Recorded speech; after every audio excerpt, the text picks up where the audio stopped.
성령께서는 내 삶을 어떻게 바꾸신다고 생각하시나요? 우리는 성령을 말하면 먼저 기적을 떠올립니다.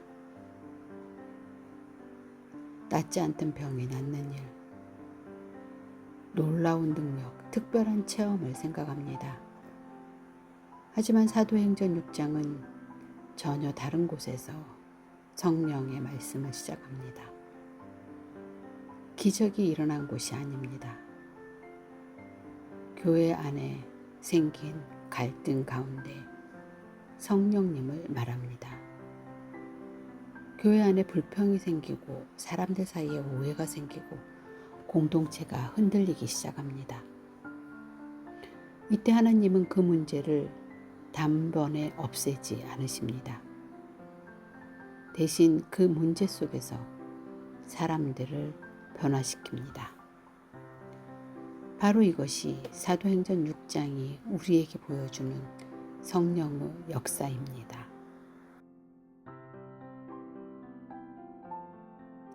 성령은 환경보다 먼저 사람을 바꾸십니다. 사실 우리도 같은 질문을 하며 살아가고 있습니다. 왜 우리 집에는 이런 일이 생길까? 왜 직장은 늘 이렇게 힘들까?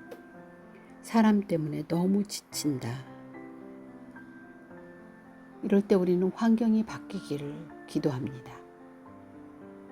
하지만 하나님께서는 때때로 환경보다 먼저 그 환경을 통해 나를 바꾸기 시작하십니다. 문제를 만났을 때의 반응을 바꾸시고 무엇을 먼저 붙들어야 하는지 우선순위를 바꾸시고 내 중심을 흔들리지 않게 세워가십니다. 오늘 사도행전 6장은 우리에게 아주 분명하게 보여줍니다. 성령은 내 삶을 어떻게 바꾸시는가? 이 질문을 가지고 본문의 말씀을 따라가 보겠습니다. 누가는 사도행전 6장을 이렇게 시작합니다. 그때의 제자가 더 많아졌는데 가장 먼저 기록한 것은 문제가 아니었습니다. 성장을 말해주고 있습니다. 복음은 계속 퍼지고 있었고 예수님을 믿는 사람들이 점점 많아지고 있었습니다. 그런데 바로 이어서 문제가 생깁니다.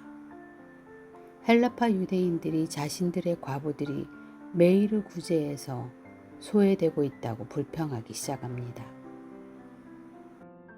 성령이 충만한 초대교회에도 갈등은 있었다는 사실을 전혀 의외입니다. 성령이 함께 하시면 문제가 없어지는 것이 아니라 바로 문제를 대하는 방식이 달라집니다. 성령은 문제보다 우리의 반응을 바꾸십니다. 가정에도 문제가 있고 직장에도 문제가 있고 섬기는 교회에도 문제가 있습니다.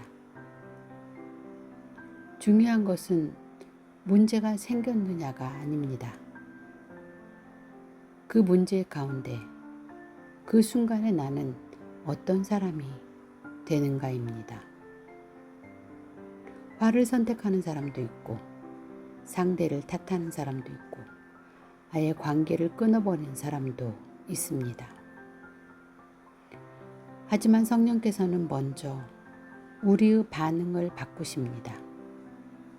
감정보다 지혜를 선택하게 하시고 분노보다 사랑을 선택하게 하시고 내 입장을 주장하기보다 하나님께서 원하는 길을 먼저 찾게 하십니다.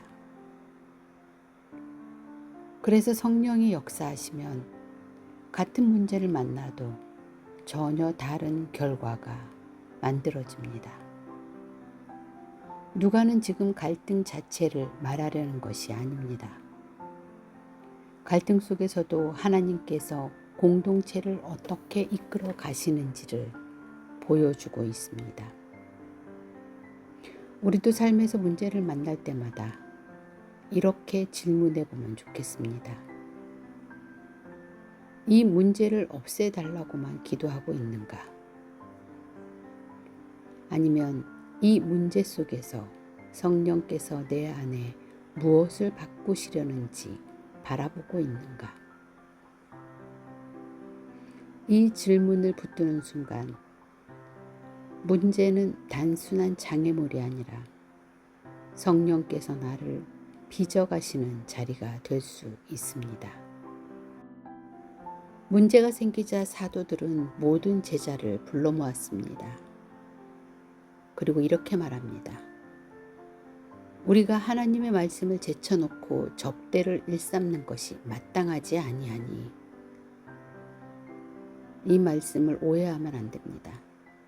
사도들은 구제가 중요하지 않다고 말한 것이 아닙니다. 구제보다 더 중요한 것을 놓치지 않겠다고 말한 것입니다.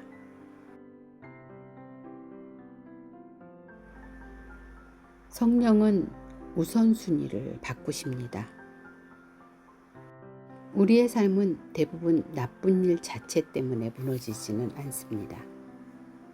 중요한 일을 급한 일이 계속 밀어내기 때문에 무너지게 됩니다. 급한 전화 한 통, 급한 업무, 급한 부탁, 이런 것을 하루 종일 처리하다 보면 정작 하나님 앞에 머무는 시간은 뒤로 밀리고 가족과 함께하는 시간도 내 삶의 중심도 조금씩 흔들리기 시작합니다. 사도들은 그것을 알았습니다. 그래서 급한 문제를 해결하기 전에 먼저 하나님께서 자신들에게 맡기신 일을 붙들었습니다. 본문은 이어서 이렇게 말합니다. 형제들아, 너희 가운데서 성령과 지혜가 충만하여 칭찬받는 사람 7을 택하라. 사람을 세우는 기준도 매우 흥미롭습니다. 일을 잘하는 사람이 아니라 먼저 성령이 충만한 사람, 그리고 지혜가 있는 사람이었습니다. 하나님은 일이 아니라 사람을 통해 일하시기 때문입니다. 우리도 누군가를 신뢰하는 이유는 능력 때문만은 아닙니다. 맡겨도 되는 사람인지, 어려운 순간에도 중심을 잃지 않는 사람인지, 그것이 더 중요합니다. 성령께서는 먼저 그런 사람으로 우리를 빚어가십니다. 성령은 일을 맡기기 전에 사람을 세우십니다. 사도들은 마지막으로 이렇게 말합니다. 우리는 오로지 기도하는 일과 말씀 사역에 힘쓰리라. 기도는 남는 시간에 하는 일이 아니었습니다. 말씀도 시간이 날 때 하는 일이 아니었습니다. 그것이 사도들의 삶을 붙드는 중심이었습니다. 성령께서 우리 안에 일하시기 시작하면 가장 먼저 바뀌는 것 중 하나가 바로 삶의 우선순위입니다. 무엇을 먼저 붙들 것인가? 무엇을 끝까지 놓지 않을 것인가? 그 기준이 달라질 때 삶 전체의 방향도 함께 달라지기 시작합니다. 그렇다면 나는 성령이 내 안에 계신다는 것을 어떻게 알 수 있을까요? 성경은 어떤 느낌이 드는가를 먼저 묻지 않습니다. 오히려 성령께서 내 삶을 다스리실 자리를 내어드리고 있는가를 묻습니다. 하나님의 뜻을 먼저 생각하려는 마음이 생긴다면 그것은 내 힘만으로 설명하기 어려운 변화입니다. 성령께서 내 안에서 일하고 계시는 흔적일 수 있습니다. 사도들은 7사람을 세우기로 결정합니다. 성경은 먼저 그들의 능력을 말하지 않습니다. 먼저 그들이 어떤 사람인지를 말합니다. 본문은 이렇게 기록합니다. 믿음과 성령이 충만한 사람, 그리고 지혜가 있는 사람들을 세웠습니다. 성령 충만은 성령께서 그 사람의 삶을 다스리고 계시는 상태입니다. 하나님은 일 자체를 먼저 보지 않으셨습니다. 사람을 먼저 보셨습니다. 성령은 일보다 먼저 사람을 세우십니다.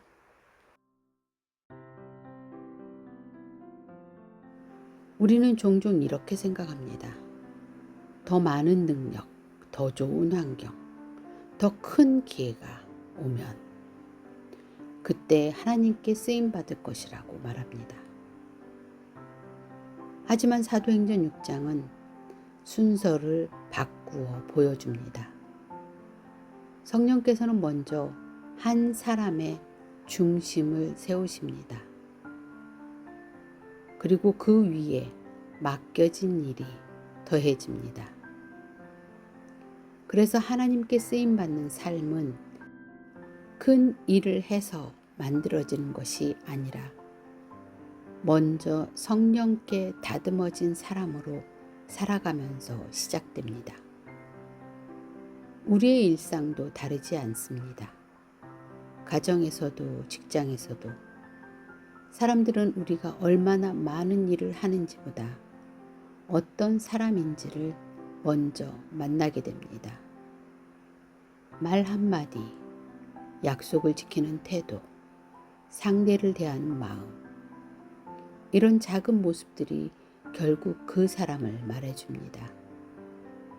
성령께서는 바로 그 사람됨을 빚어가십니다. 그리고 그 변화는 공동체에도 이어집니다. 본문은 7사람이 세워진 뒤 이렇게 기록합니다. 하나님의 말씀이 점점 왕성하여 제자의 수가 더 심히 많아지고 갈등으로 시작했던 공동체가 다시 성장하기 시작합니다.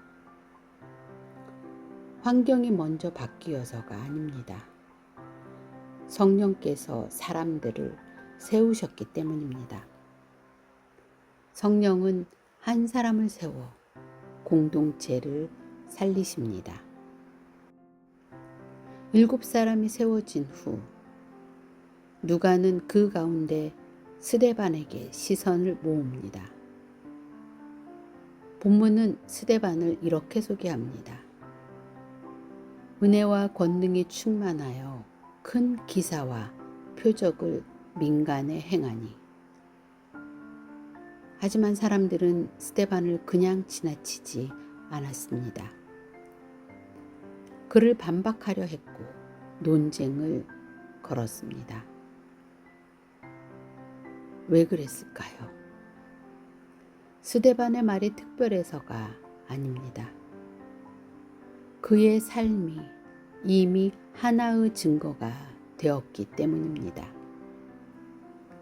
성령은 내 삶을 증거로 바꾸십니다.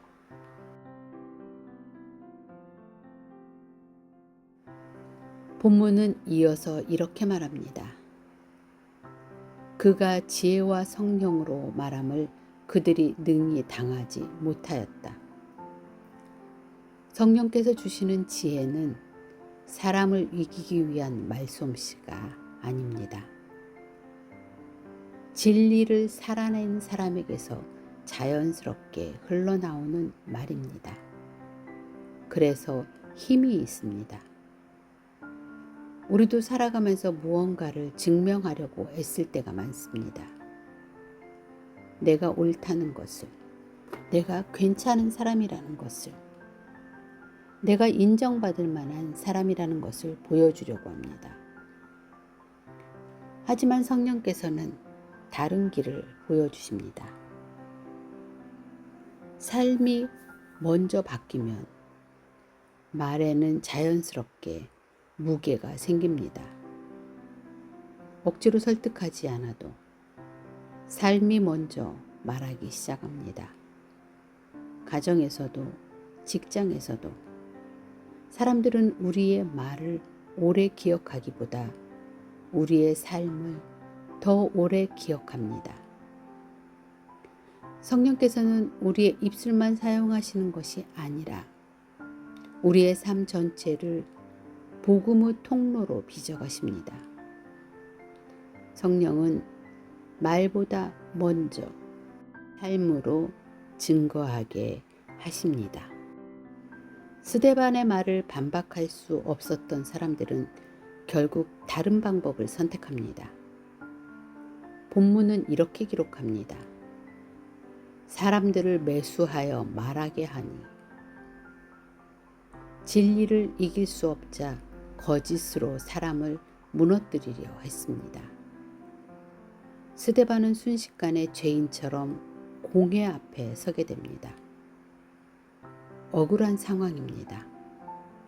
설명하고 싶고 변명하고 싶고 화를 내고 싶은 상황입니다. 그런데 누가는 스데반의 변명을 먼저 기록하지 않습니다. 마지막에 그의 얼굴을 기록합니다. 성령은 환경보다 중심을 바꾸십니다. 본문은 이렇게 말합니다. 공회 중에 앉은 사람이 다 스데반을 주목하여 보니 그의 얼굴이 천사의 얼굴과 같더라. 환경은 하나도 좋아지지 않았습니다.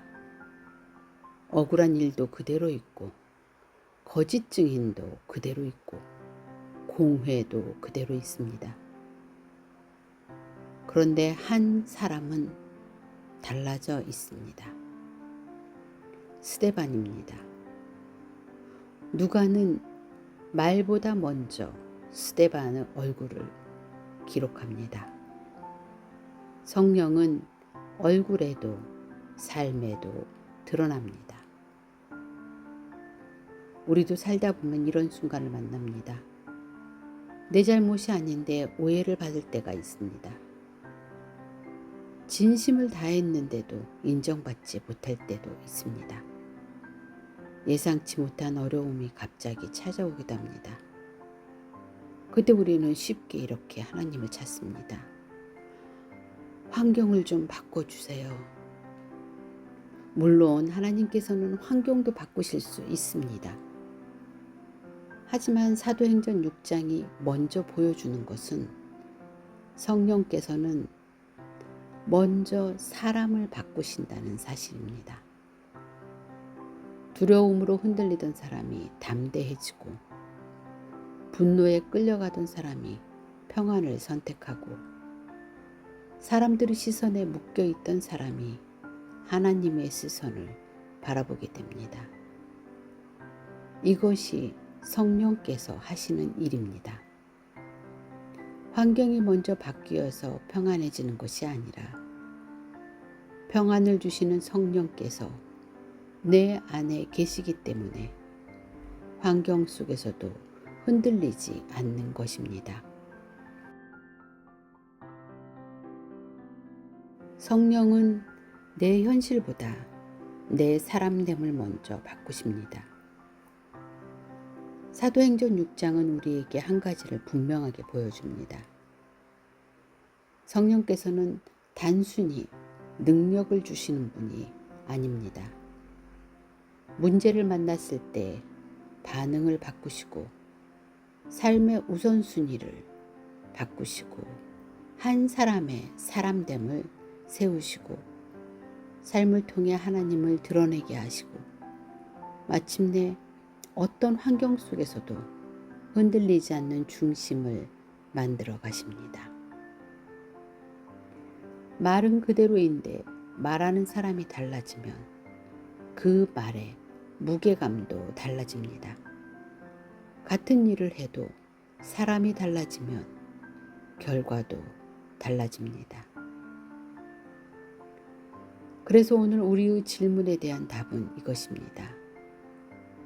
성령은 내 삶을 어떻게 바꾸실까? 성령은 먼저 내 환경이 아니라 나를 바꾸십니다. 성령은 먼저 우리의 중심을 만지십니다. 생각을 바꾸고 말을 바꾸고 선택을 바꾸십니다. 그러면 삶이 달라지기 시작합니다. 그리고 하나님께서는 그렇게 변화된 한 사람을 통해 가정을 바꾸시고 공동체를 바꾸시고 세상을 향해 복음을 흘려보내십니다. 사도행전은 기적보다 먼저 사람의 변화를 기록하고 있습니다. 성경을 삶의 언어로 인사이드 안쪽입니다. 성령께서는 우리의 삶을 한순간에 바꾸시는 것이 아니라 문제를 만났을 때의 반응을 바꾸시고 삶의 우선순위를 바꾸시고 우리의 사람됨을 세우시고 마침내 어떤 환경 속에서도 흔들리지 않는 중심을 만들어 가십니다. 다음 시간에는 사도행전 7장을 통해 스데반이 왜 죽음 앞에서도 흔들리지 않았는지, 그리고 하나님을 바라보는 사람의 시선이 어떻게 삶을 바꾸는지 함께 묵상해 보겠습니다. 지금 화면에 보이는 영상을 이어서 보십시오.